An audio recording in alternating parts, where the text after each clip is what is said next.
안녕하세요. 리더스 다이제스트를 보여드리는 다시 이슬입니다. 이번 시간에도 재미와 감동이 있는 내용을 보여드리겠습니다.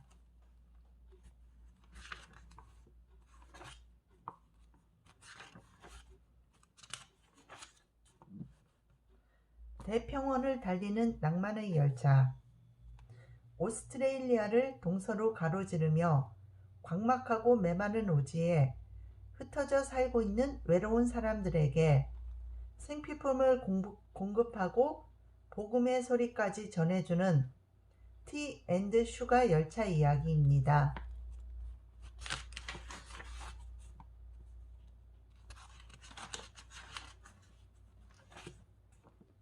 짧은 글입니다.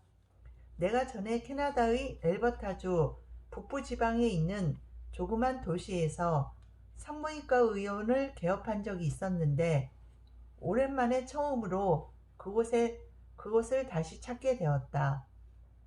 나는 그 고장을 떠나면서 평소 우리 병원에 드나들던 여러 명의 임산부들을 다른 의사에게 넘겨줘야 했다. 낯익은 그곳에 다시 찾아가서 어떤 가게에 들렀는데 때마침 전에 내가 돌봐준 임산부 한 사람이 나를 보고 인사를 하는 것이었다. 그런데 그 여자가 나에게 큰 소리로 인사하는 말을 듣고 가게에 있던 손님들이 어떻게 놀란 표정을 지었는지 상상해 보시라. 난 아직도 당신을 잊지 않고 있어요. 당신은 내가 임신 8개월째 되던 때에 떠나버렸죠. R.E. 짧은 글입니다. 84세의 고령에도 불구하고 아직도 규칙적으로 수영을 하고 있는 우리 왕고모가 수영복 한 벌을 새로 사기로 마음을 먹었다. 왕고모는 한참 동안 이것저것 고르다가 원피스로 된 검정색의 수영복을 집어들었다. 그러더니 한다는 말씀, 이 스타일이 마음에 드는데 검은색을 입을 수는 없잖아. 10살은 더 늙어 보일 테니 말야. MT. 내가 남편을 잃었을 때. 모니카 디킨스. 사랑하는 남편을 잃은 어느 여류 작가가 슬픔을 이기고 자신을 되찾기까지의 과정을 들려준다. 남편이 얼마 살지 못하리라는 것을 알고 있었기 때문에 내 마음의 준비는 되어 있다고 생각했다. 그러나 그이가 막상 세상을 떠나자 나는 정신이 산란하고 혼란과 당혹감으로 어쩔 줄을 모르게 되었다. 밥은 뭐하러 먹고 자리에서 일어나면 뭘 해? 뭘 바라고 살아야 할지 정말 아무것도 할 수 없었다. 남편이 죽고 2달 정도 지나서 차를 몰고 가는데 그이가 있을 때를 돌이켜 보았다. 남편이 기다린다는 생각에 위험을 무릅쓰고 과속으로 달리던 일이 생각났다. 하지만 홀몸이 된 지금은 서두를 필요가 없다. 자유로워졌으니까. 자유로워졌다는 것, 그것은 너무나 놀라우면서도 강렬한 느낌이어서 차를 세우고 잠시 생각을 정리했다. 그래, 자유로워졌다는 이 상황을 잘 이용하는 게 좋을 거야. 그것은 나로 하여금 조금씩 자신의 삶을 추스릴 수 있게 해준 첫 번째의 조그만 전환점이었다. 남편을 잃은 데서 오는 슬픔을 치유해주는 즉효약은 없는 법이다. 하지만 어떻게든 애를 쓰다 보면 결국에는 우리 내부에 있는 타고난 복원력이 우리를 슬픔으로부터 구해주는 것이다. 어떤 여자들은 자기가 가부가 되었다는 사실을 좀채로 받아들이지 못한다. 남편이 근무 중에 죽은 제이는 인종을 보지 못했다는 죄책감에서 헤어나오질 못했다. 제인과 전혀 다른 태도를 보인 사람은 내 친구 몰리이다. 10년 전 남편이 요절한 뒤로 혼자 살고 있는 몰리는 남편에 대한 사랑 때문에 쓰러질 줄 알았다. 그녀는 남편이 생전에 하지 못하게 했던 개를 키우고 테니스를 치고 해외여행도 다닌다. 그이가 살아있을 때 내가 하지 못했던 일들을 다 해봐야지 하고 당차게 말했다. 사별로 인한 슬픔으로 오랫동안 가슴 아파하는 과정에서 이런 일정한 단계를 거치게 된다. 내게 다가온 최초의 단계는 도저히 있을 수 없는 일이라는 불신과 부정이다. 그이는 고통 없이 살며시 갔다. 그런데도 나는 그저 그이가 없다는 견디기 힘든 사실 때문에 충격을 받아 거의 정신을 잃을 정도였다. 그이가 갔던 길을 헤매고 남편이 입던 옷을 입고 그이가 앉던 의자에 앉고 그이가 거닐던 해변에 나가 바람과 갈매기 떼에게 안쓰러이 물어보기도 했다.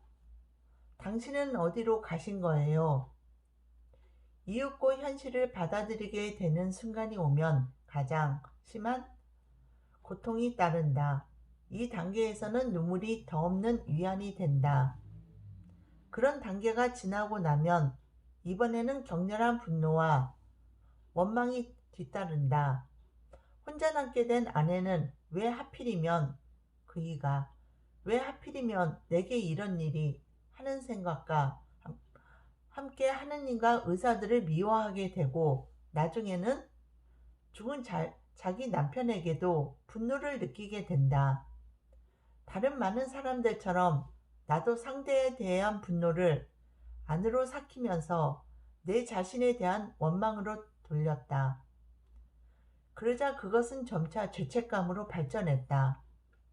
나는 내가 잘못했던 모든 일들을 떠올리며 자학에 빠졌다. 그의 얄미웠던 일들 따위는 생각나지 않는다.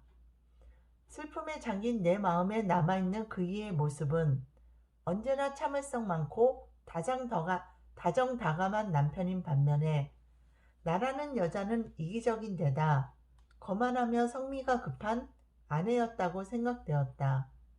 이 무슨 어리석은 생각인가. 우리는 34년 동안 행복한 결혼 생활을 해오지 않았던가. 그러나 비탄에 젖어 있을라 치면 어떤 분별력이나 논리도 통하지 않는다. 실제로 이 단계에 이르면 내가 미치지 않을까 하는 두려움이 생긴다. 그리고 이어 다행히 또 하나의 전환점을 맞게 된다. 대개의 사람들은 극적으로 회복되는 것은 아니다. 대부분의 전환점은 눈에 띄지 않을 정도로 미미하고 일시적인 것들이다. 오랜만에 편안하게 밤잠을 자게 된다든지, 케이크 같은 것을 굽는다든지, 선반을 정리한다든가 하는 따위가 그것이다. 남편이 생전에 하던 일들을 해가는 것은 자신의 가슴 속에 남편에 대한 추억을 생생히 간직하며 위안을 얻는 과정의 일부가 된다고 전문가가 말한다. 반려자를 잃고 난 후에 스스로를 되찾기까지의 과정 가운데 하나가 새로운 생활을 설계하면서 이제까지 살던 집에서 그냥 눌러 살 것인가를 결정하는 일이다. 사람들은 1년간은 그대로 살라는 충고를 했지만 이 집은 우리의 집, 즉 남편과 나 두 사람의 집이었다. 나는 이 집을 팔고 내 뿌리를 찾아 영국으로 왔다. 우리가 아니라 나 혼자지만 나의 마음속에 남편에 대한 추억을 간직한 채 나는 농가에서 2마리의 개를 친구 삼아 살고 있다. 내게는 일거리가 있고 친구와 가족도 있다. 그리고 숨막힐 정도로 아름다운 구릉지대의 옥수수 밭과 초원의 풍경도 있다. 불쾌한 시간보다는 좋은 시간들이 더 많다.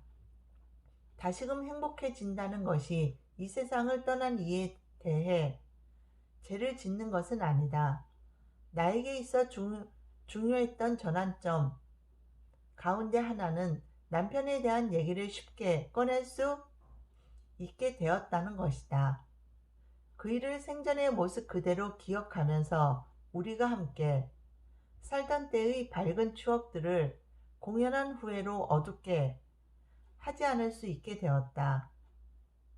죽는다는 것은 보다 높은 차원으로 나아가는 것이다. 사랑에서의 소유욕, 이기심, 질투, 분노, 이 모든 것들이 육신이라는 낡은 옷과 함께 떨어져 나가는 것이다. 그이의 영혼은 다시 해야 할 일이 생긴 것이며 나 또한 그렇다. 그러니까 내가 옆방에서 그이와 다시 만날 때까지 남은 인생을 보람있게 살면 되는 것이다.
오늘 보여드릴 내용은 여기까지입니다.